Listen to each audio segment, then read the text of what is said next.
Greetings, one of you comic book readers out there. My comic Frontline here, and welcome everybody to my Duel comic book review. In this review, I'll be reviewing two comic books from two different comic companies. And in this video, those two comic books I'll be reviewing are, in this corner, we have from All New, All Different Marvel, Luke Cage, issue number 4. In this corner, from Udon, we have Street Fighter vs. Darkstalkers, issue number 4. Two issue number 4s came out this week, and I thought, why not do a dual review of both these comic books? So, let's start off with the all new, all different Marvel comic book of Luke Cage, issue number 4. Now, last issue, Luke Cage found out that Dr. Noah Burstein is alive. And how he's going to react to it?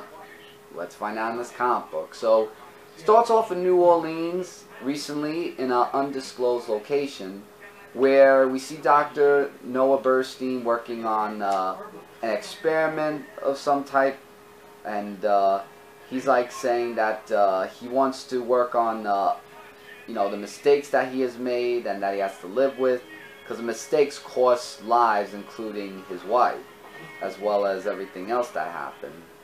So when he hears that Luke Cage is in town, he said that with Luke Cage being here, he wants to let the guy help him get out of prison.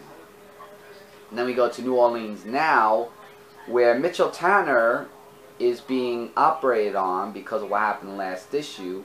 And the doctor says that he wants to check the wound areas for internal damage, and he doesn't want to lose him as of now. And Luke Cage has that face of something else, and there's artwork, by the way, which is drawn pretty good in this comic book. And they do like flashbacks, because he wants to know the truth of who the doctor really is, Dr. Burstein. And they go flashbacks of when he gave Luke Cage life again, how proud he is, and introduced Emma to him, and Luke's like saying that I believed in him and everything that he said that was special. He doesn't know if he believes in the doctor anymore or anything else. And he asks him, like, I thought you were dead, and I need to know, what are you doing here? Then it goes to home of Matteo Corello, where these two guys are looking for stuff that are important to them that they are taking, and it's the Mafia group, so they're up to no good, really. And if you want to find out more, definitely read the comic book. Basically, they got what they needed, and they burned up the place. Then we go to the estate of Cyril Morgan, where he talks to this digital person. I can't remember what his name was, but he's just saying to him that, burning the Matteo Corello's organization to the ground is not taking care of anything. It's just creating more problems and stuff like that from here. And his son, Mr. Morgan's son actually, Caleb, walks into it and actually hears what their plans were. And he just said to Mr. Morgan, from now on, I'm taking care of my problems my way. You just make sure Burstein finishes the task at hand.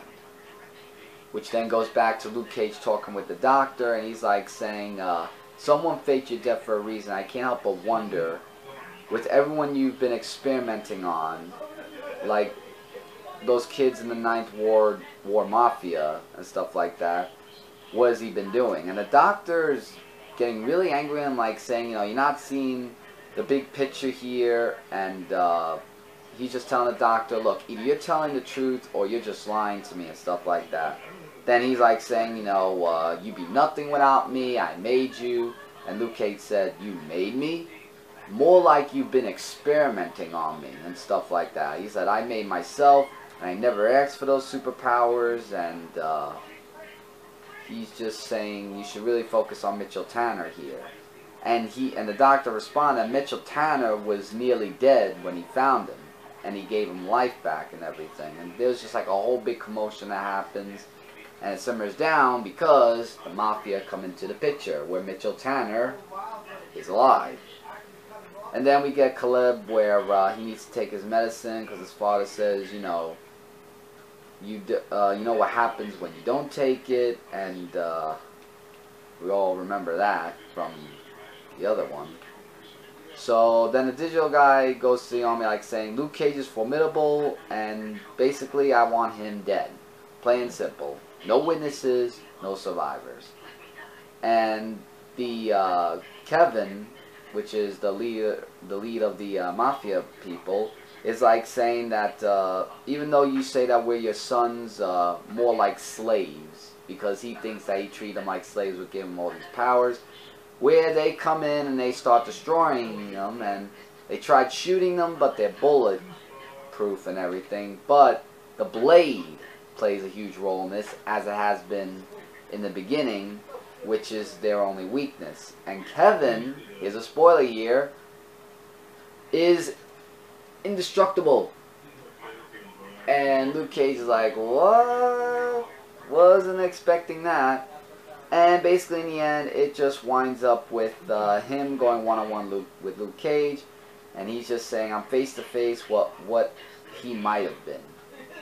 And that's to be continued in the next issue of Luke Cage. So it's going to be a big showdown here, Indestructible versus Indestructible, which will prevail. And this is the next cover to Luke Cage of issue number 5. So this comic book was pretty good. Artwork, like I said, was great. The rating I give for this, I would say it deserves between, I'll say it deserves between a 3.5 to 4 out of 5 stars. Really great book, I definitely recommend it. Now let's switch gears and go into another comic book from Udon, Street Fighter vs. Darkstalkers issue number 4. Now lots of stuff has been going on in Street Fighters and Darkstalkers crossover.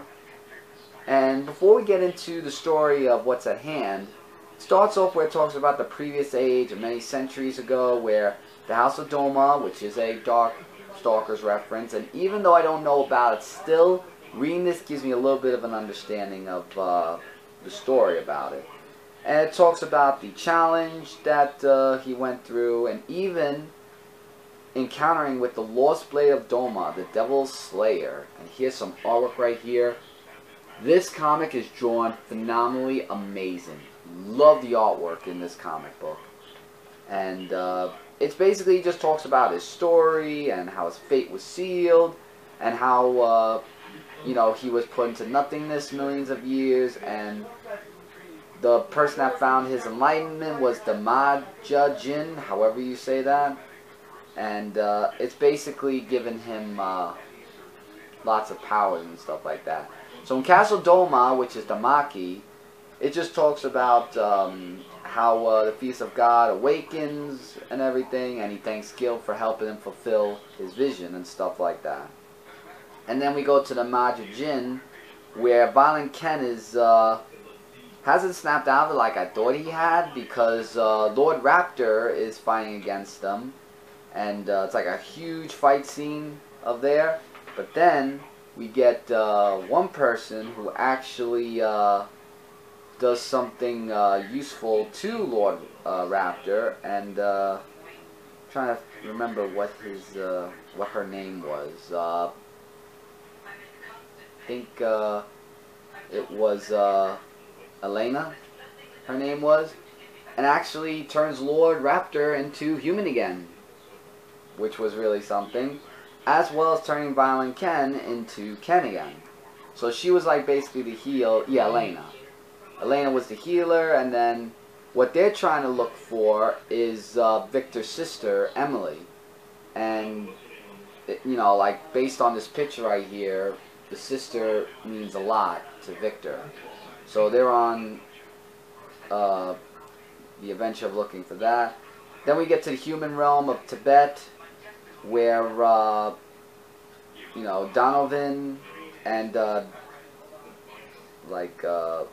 Anita, like they meet up with Morgan and the sister Lilith, and there's like a little bit of a fight that happens there, but the I think her name is the girl who was gifted to see into the future of Jada's plan. She actually sees it, and knowing that this must be done, they said it will be done. So they're just gonna have to find out the Darkstalker realm and just try to get rid of that. But there's one thing that they have to look for: a certain energy.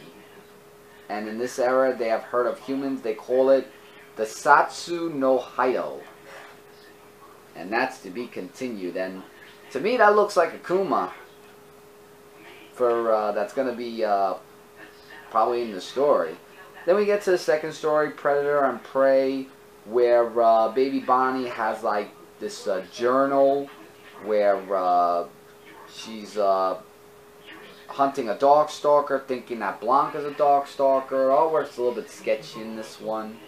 And with Blanca hearing was ugly and a monster, he electrocutes her far, far away, and meeting someone that goes, "Yo got flame," which I believe is Dawson, believes that he's a Darkstalker, and yeah. So it was a little meh of that. And that's the end, and for those of you who didn't see this page, this is the preview cover of Street Fighter Darkstalkers issue 5 of 8. So we're almost done with this series, we're halfway done. And we got some SF vs. DS fan art gallery. Here's more of that. And also more Street Fighter stuff with Street Fighter vs. Darkstalker story arc that's going on. So this comic book was really good. Rating I give this book, I would say 4 out of 5 stars. Phenomenal artwork, a great story. We now know Violent Ken is Ken now, because I thought he snapped out from the last issue, but this time you know it's for real. And I guess we're gonna find out more adventures that await for our Street Fighter and or Darkstalker friends. So these two comic books, I would recommend if you've been reading it from the beginning. And I'd say you should pick these up if you want. If not, then you won't. But it's up to you guys for that. So, there's that. But with that, everybody, that is my dual comic review of Luke Cage issue number 4 and Street Fighter vs. Darkstalkers issue number 4. Both issue number 4s that came out this week. And before I go, don't forget to check out sources of ComicFrontline.com, ZoneForPockets.com, and the YouTube game channel Frontline Gaming Zone. All those are your number one source for comic and game related news, reviews, and a whole bunch more. Click that subscribe button so it will be in your subscription box and won't miss out on any videos that we upload daily. And in the comments, leave your thoughts or anything about these two comic books, likes, dislike, which do you think was better than the other, or what are they saying to you, or have you been reading them all along, or if you have any questions, let me know and I'll get back to you guys as soon as I can. And to all you comic book readers out there, Mike from Front saying take care, and as always, don't forget, keep watching. Later, everybody.